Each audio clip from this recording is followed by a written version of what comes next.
The lake was a mirror of dusk, reflecting the fading amber sky over Willow Bend.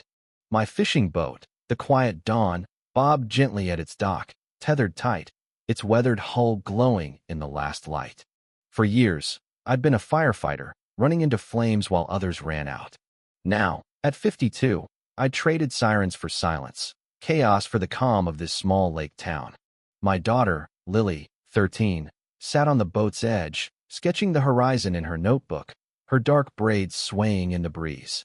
Her quiet humming was all I needed to feel the world was right. Willow Bend, though, was a polished facade. Neat rows of lakefront homes, all beige and orderly, hid the petty judgments of the Lakeside Estates Homeowners Association.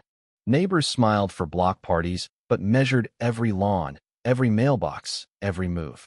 I kept to myself, letting them fuss over hedges while I lived for the water. That evening, as the air smelled of pine and peace, I thought I'd found my sanctuary. But peace is a thin thread, easily snapped by a single voice that was already plotting to unravel my world. The next morning, the lake's calm was shattered by a grating command. "Trey, pose with the wheel. Flex those biceps." I froze, coffee mug halfway to my lips, staring out my kitchen window. There, on my dock, stood Margaret Voss, Lakeside Estates HOA president, in a crisp blazer, her blonde bob gleaming like a crown. She clutched a tablet, directing her 24-year-old son, Trey, who was shirtless on my boat, oiled up like a bodybuilder, filming himself for some social media stunt. "Trey's lake life. Let's go, fam," he shouted, grinning at his phone. My jaw clenched. I stormed outside, boots thudding on the wooden steps. "Get off my boat," I barked. Trey blinked, confused, as if I'd interrupted his Oscar speech. "Chill, man, it's just community vibes," he said, still holding his phone. Margaret turned, her smile sharp as a blade. "Oh, Daniel, don't be so possessive. Trey's showcasing our lakefront lifestyle. It's great for property values." "Property values?" I slammed my mug on the dock railing, the ceramic cracking. "You're on my property, using my boat, without asking." Margaret's eyes narrowed behind her designer glasses. "Don't be selfish, Daniel. Trey's an influencer. This is exposure." Trey smirked, snapping another selfie. "Ownership's just a mindset, bro." I stepped closer, voice low. "Get off my dock, or I'll call the sheriff." Margaret's smile didn't waver, but her eyes glinted with challenge. "You'll learn to play nice, Daniel," she said, turning away. "We all do." As they sauntered off, my fists tightened, the lake's calm now a distant memory. Something dark was brewing, and it wasn't just the clouds rolling in. 2 days later, a sharp knock rattled my door. Margaret stood on my porch, tablet in hand, her smile as fake as her tan. "Daniel, we need to talk about community resource sharing," she said, stepping inside uninvited. Her perfume was a cloying assault. I gripped the doorframe. "If this is about my boat, the answer's no." She clicked her stylus like a weapon. "Your boat just sits there, Daniel. Trey could use it for content creation. Think of the exposure for Willow Bend." I laughed, a harsh sound. "You want my boat so your kid can play Instagram captain? Forget it." Margaret's smile thinned. "HOA bylaws allow us to address underutilized assets. Don't make this difficult." I leaned in, voice like gravel. "Touch my boat, Margaret, and you'll regret it."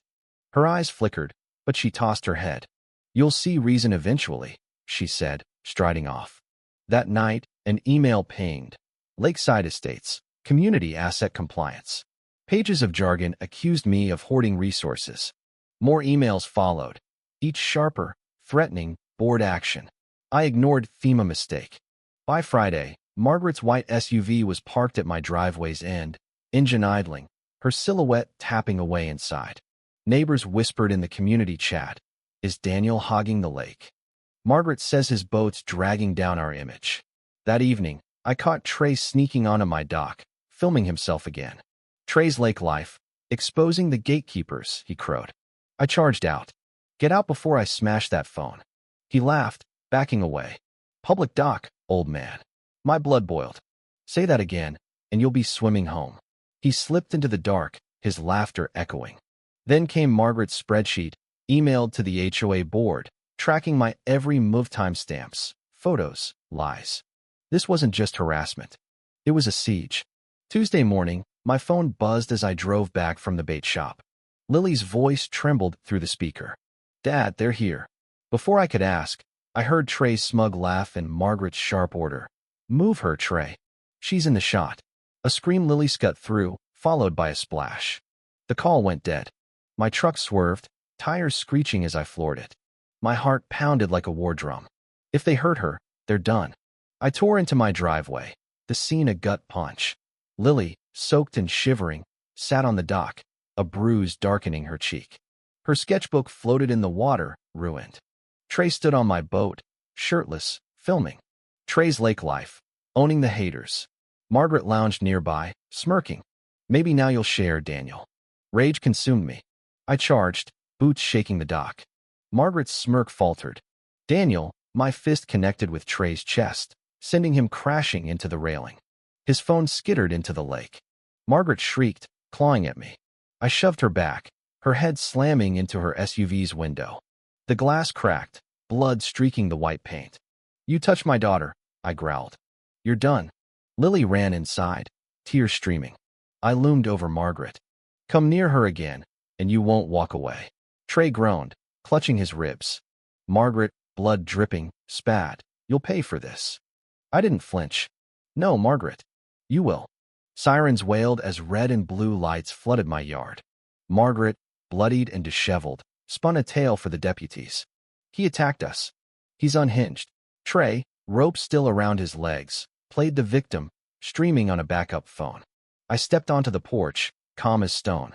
"Officers, they trespassed, stole my boat, and pushed my daughter into the lake. I've got video." Margaret's face paled. "He's lying." I pulled up my security feed cameras. She tried to spray paint, missing one. The footage was damning. Trey shoving Lily, Margaret egging him on. The deputy's eyes hardened. "We'll need that video, sir," one said. Margaret's protests died as I handed over the drive. The law wasn't her weapon anymore. The courtroom was a pressure cooker, packed with neighbors itching for drama. I sat at the plaintiff's table, steady, while Margaret, in pearls and a tailored suit, played the martyr. Trey, in a neck brace, milked his injuries. The judge's gavel silenced the room. Carter versus Voss and Lakeside Estates, HOA.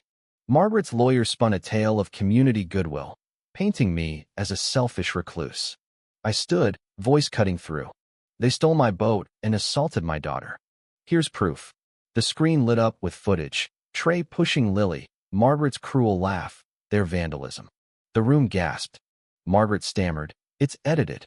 But the second camera's feed her spray painting attempt sealed her fate. The judge's voice was steel. "Margaret Voss is removed as HOA president.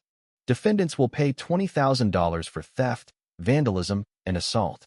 Trey Voss is fined $2,000 and banned from the marina." The gallery buzzed. Margaret slumped, her empire in ashes. Trey's neck brace slipped, his bravado gone. I leaned close. "You wanted fame, Margaret. You got it."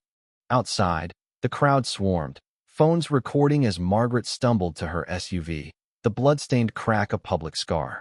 Trey trailed, muttering about bouncing back. I leaned against my truck, the rope launcher in hand, and raised it for the cameras. "This saves lives," I said. "Last night, it saved what matters." The crowd roared. Margaret's gaze met mine, broken, before she drove off, her perfect life in ruins. Back on my dock, the lake was calm again. Lily sketched nearby, her laughter soft but strong. This fight wasn't just about a boat. It was about boundaries, family, and standing firm when someone tries to take what's yours. Margaret thrived on fear, but I'd learned something. Fear only wins if you let it. 3 truths stuck with me. First, your rights are your armor, know them. Use them. Second, nothing matters more than family. When I saw Lily hurt, no rule could stop me. Third, respect builds community, not control. Margaret forgot that, and it cost her everything. Now, I want to hear from you. Have you ever faced someone who tried to take your peace, your property, or your dignity? How did you fight back? Share your story in the comments. Let's talk about standing up to injustice. Was I right to fight fire with fire, or should I have stayed calm? Drop your thoughts below, and let's debate what justice really means. If this story hit you, smash that like button, subscribe, and ring the bell for more. Because some fights aren't just personal, they're universal.